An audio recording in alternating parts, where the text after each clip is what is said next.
What's going on there, YouTube, and welcome back to another comic book video. So guys, we are going to dive into some more Ultimate Marvel, and guys, today we pick up with Ultimate Spider-Man Volume 5. Yep, guys, that is correct. Volume 5, Ultimate Spider-Man. Now guys, this is a 5-part storyline which is going to do a lot of things in this book, which basically sets up a lot of things later on in Ultimate Spider-Man. And you'll see what I mean with this book right here as we slowly go through it. Now, guys, if you are new to my channel, every Monday I upload one video covering the Ultimate Marvel reading order. This nice, beautiful universe. Well, it was beautiful, then it got ugly, then it got beautiful again, then it got ugly again. But either way, guys, I grew up with the Ultimate Universe, and so I say, you know what? Let's sit down and do the reading order of Ultimate Marvel. And guys, today we're going to jump into Ultimate Spider-Man again for the 5th or 6th time, whatever it is. But anyways, guys, we're going to pick up with Ultimate Spider-Man number 29. Now, guys, with this book right here, we pick up with Ben Urich. Now, right now, he's just at the bank, you know, doing your usual bank thing. You're trying to figure out why your car's not working, trying to get some money, the usual bank thing. The problem is, though, out of nowhere, somebody who dresses up as Spider-Man walks into the bank and basically starts to rob the bank. He goes in there, he's yelling at every single person, he beats up on the bank manager, and he takes the money and leaves. And the way he leaves, he is actually web slinging. And so Ben Urich is kind of like, what in the world is going on? Why did Spider-Man just suddenly change into a bad guy? Why did he decide today he is going to rob a bank?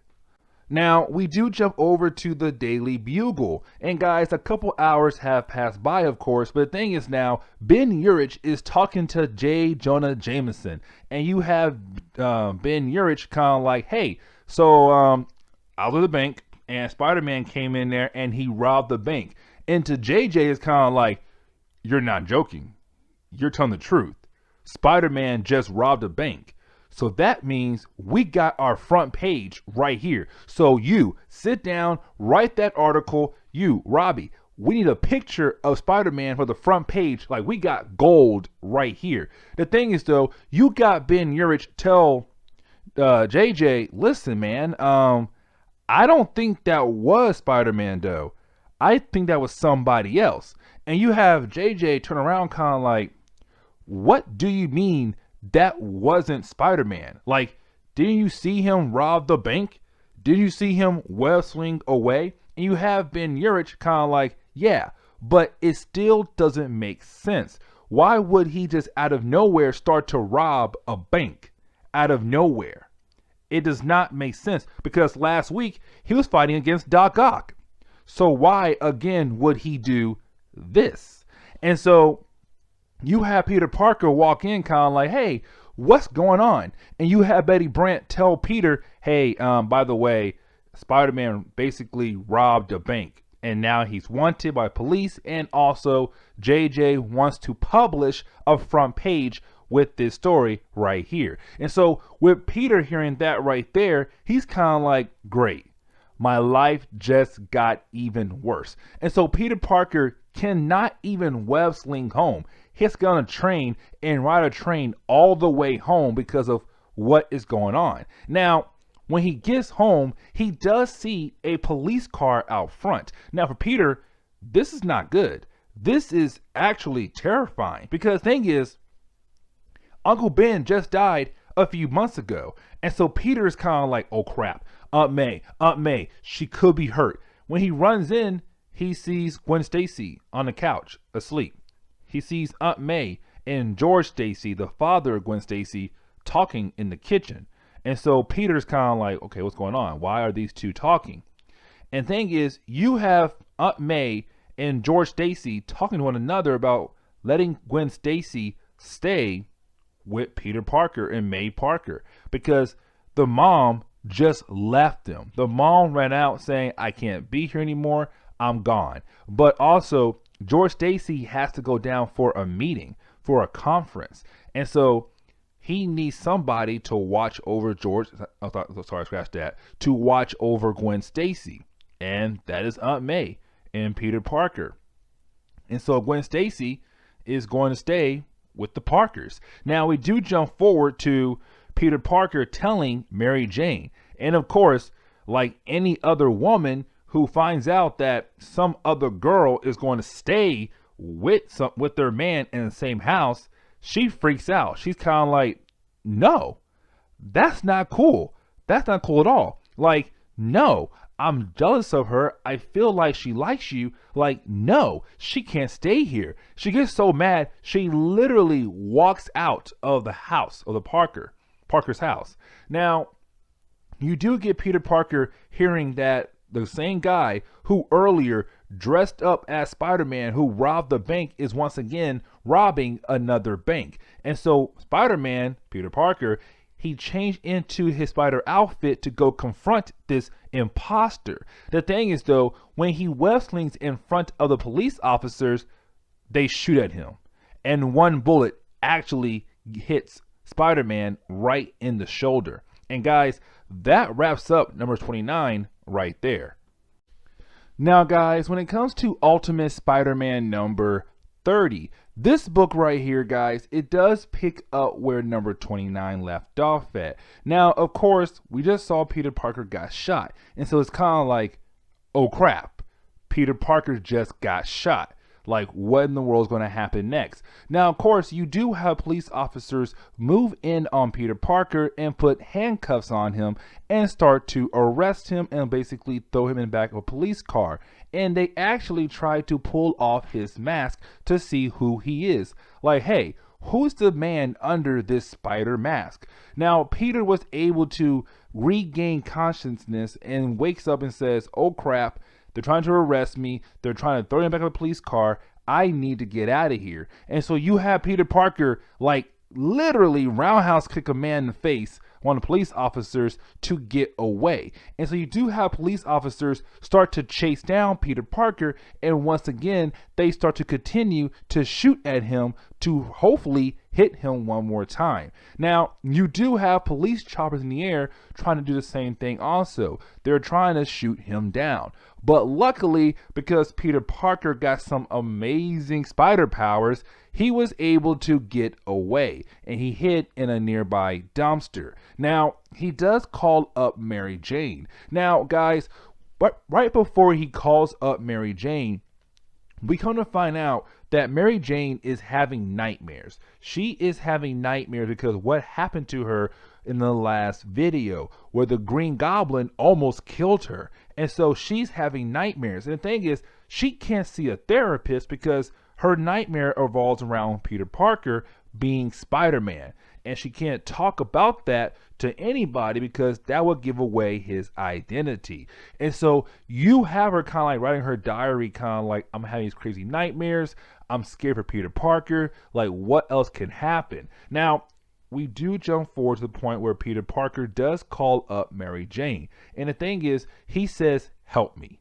Like, help me. And so Mary Jane gets in the cab, she drives over to where he's at, and she finds him in the dumpster with a bullet wound. And she starts crying, she starts to freak out, and you have Peter kind of like, listen, I didn't call you so you can cry and freak out. I called you to help me out. I need you to take me somewhere to get healed up. And so Mary Jane takes Peter Parker to a hospital. Now, she does change his clothes and everything, but what she does also is that she let Peter Parker go in first without any ID. And so when he collapsed right in the middle of the hospital, they're kind of like, who is he? Who's he with? Where's his ID? Well, he has none of that stuff. He can't answer those questions and he has no ID. And so when they look at Mary Jane, she says, no, I'm here with my grandma and my grandpa. I don't know who that guy is either. And so it was a way for the doctors to give Peter Parker a free checkup. Not a checkup, but more of a free, how you say it? Wow, I lost my my words. Anyways, you have the doctors basically work on Peter Parker and patch him up for free. And so, of course, he was able to get away from the police officers and the hospital staff before they're able to figure out, hey, this kid is 15 years old. He got a bullet wound. This kid could be Spider-Man. And so you do have Peter Parker web slinging Mary Jane and him back home to Queens. Now, Peter Parker does sneak inside before Aunt May realizes that her nephew has been out all day. But when he goes upstairs, he does turn on the TV. And the thing is, you have George Stacy tell the news channel that, listen, Spider-Man is now a wanted man. He is basically a vigilante, and we do not need any more vigilantes in New York. So right now, not Peter Parker, but Spider-Man is a wanted man in New York. Now, guys, when it comes to Ultimate Spider-Man number 31, with this book right here, guys, this is the book where Brian Michael Bendis basically pulls a classic story, and he says, we are going to sit down and do the same classic story once again, but in a different way. And you see what I mean, guys, because we pick up with Peter Parker in school. And the thing is, guys, Peter Parker is just trying to get through the school day. The big problem is, though, he still is not feeling so well after being shot in the last book. The thing is, though, Peter Parker can't go anywhere for help, because if he does, well, hey, Aunt May will find out that, one, he got shot, two, he's Spider-Man. And so Peter Parker says, I just have to go through day by day with this pain and hope to feel better by the end of the week. But for right now, I can't go anywhere. Now, when Peter Parker goes to his locker, he does get a letter. And the letter says, go outside to a black van and somebody will help you. And so, of course, Peter Parker goes outside to a black van. And when the van opens up, it is the Ultimate Universe Wasp, who again is part of the team called the Ultimates. Now, you do have her say, Nick Fury sent me here to help you out. And so Nick Fury gave me this lovely medicine that I'm going to give to you, which should speed up your healing factor and make you better by the time you go home from school. And so, of course, that's what happens. You have the Wasp give Peter Parker a shot in the arm that basically makes him feel better by the end of the school day. And so when Mary Jane, Peter Parker, and Gwen Stacy are walking home to the Parker house, once again, we see a police car out front. But this time, not just one, but like 2 to 3 or 4 police cars. And so this time, Peter Parker is once again freaking out. He's like, oh my God, Aunt May, she's hurt. And so Peter Parker rushes in the house to see if his Aunt May is okay. But when he rushes in, Aunt May is okay. But when Gwen Stacy walks in, 2 random police officers walk up to her and they hand her her father's badge. And they tell her, your father is dead. And now, guys, we do jump back in time. And the thing is, though, guys, we pick up with George Stacy and his 2 friends just hours before he died. And the thing is, though, while George Stacy and his 2 friends at the police conference, the fake Spider-Man was once again trying to do some bad things. And this time, he was trying to rob a armed truck. The thing is, though, George Stacy and his 2 friends, they confronted him and they tried to stop him. And so you do have George Stacy and his 2 friends start to shoot at him. And one bullet does hit his backpack. And that backpack has some kind of bomb. And so the fake Spider-Man threw the bomb away from him, but the bomb almost hit a child. And so George Stacy ran full speed, grabbed the kid, threw the kid out of the way, but the bomb landed right in George Stacy's lap. And it blew up, basically killing George Stacy. And so you have Peter Parker in the present day telling Gwen Stacy everything I just said, but to her. And so you have Peter Parker kind of like, this is just getting worse. Now Gwen Stacy believes that Spider-Man is a killer, and she believes that Spider-Man killed her father. Like, this is the worst day of my life right now. And so to wrap up number 32, you do have 31, sorry. you do have Peter Parker turn the TV on one more time, and he hears that the fake Spider-Man is once again at another bank trying to rob a bank again. And so Peter Parker changes into his Spider-Man outfit and he goes to confront the fake Spider-Man. And when he gets there, that is the end of Ultimate Spider-Man number 31. Now, guys, when it comes to Ultimate Spider-Man number 32, this is the book that wraps everything up. This is Brian Michael Bendis saying, hey, Volume 5 is done. It's time for us to go ahead and move on to the next big story for our boy, Peter Parker. Now, guys, we do pick up with Peter Parker basically confronting the man who has been running around in the Spider-Man outfit. This is him confronting the man, saying, listen, you have been going around New York and being an imposter. You have basically framed me for different kinds of bank robberies, but also right now, the death of George Stacy. So thanks to you, you almost ruined my life. But that's okay. You know what I'm gonna do right now? I'm gonna beat you up to the point where you're just like bruised all over and then give you to the cops.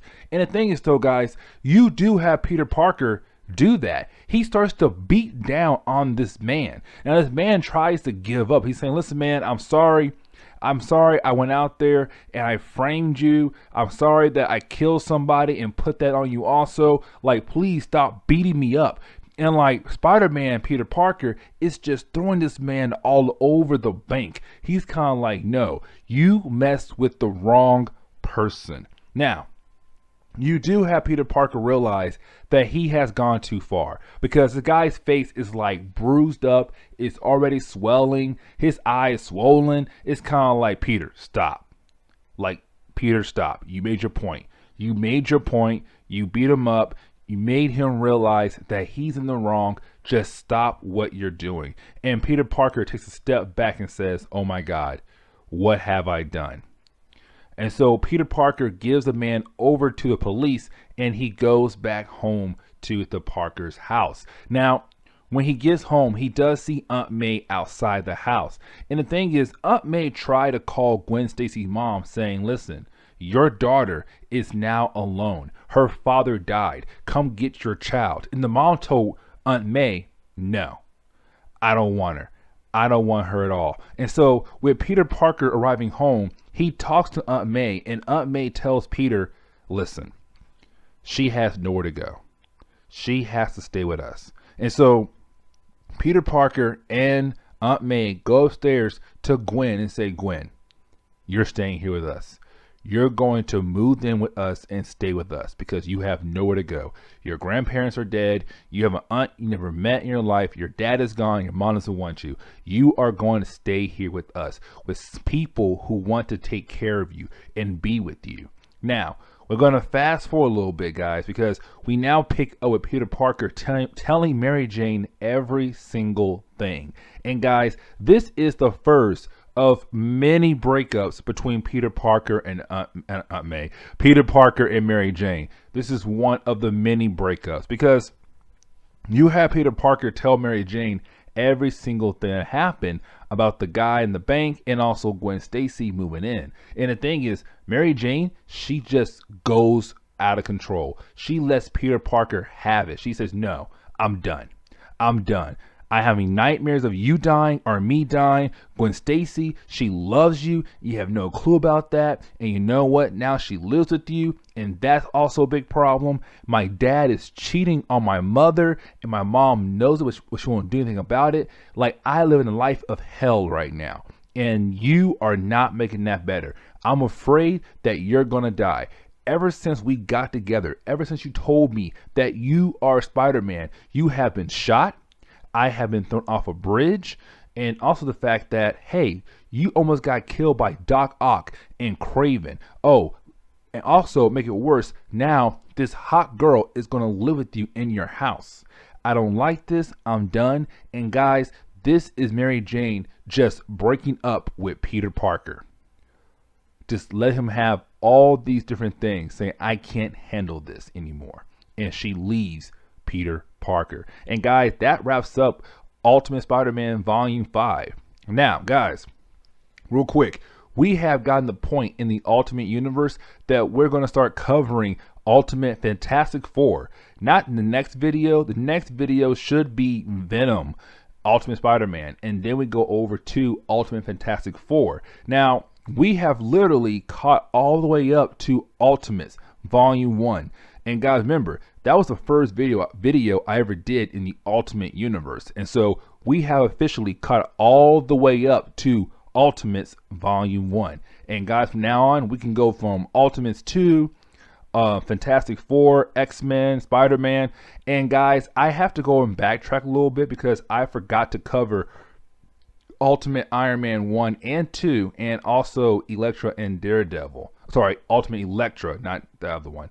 But anyways, guys, I'm going to go ahead and get out of here, guys. Please leave me a like down below, and also subscribe for more comic book stories in the near future. Also, any suggestions on books I should read, let me know in the comments below, because you never know, your suggestion could be a future video down the road. But anyways, guys, I'm out of here, and I'll see you on the next comic book video. Later, guys.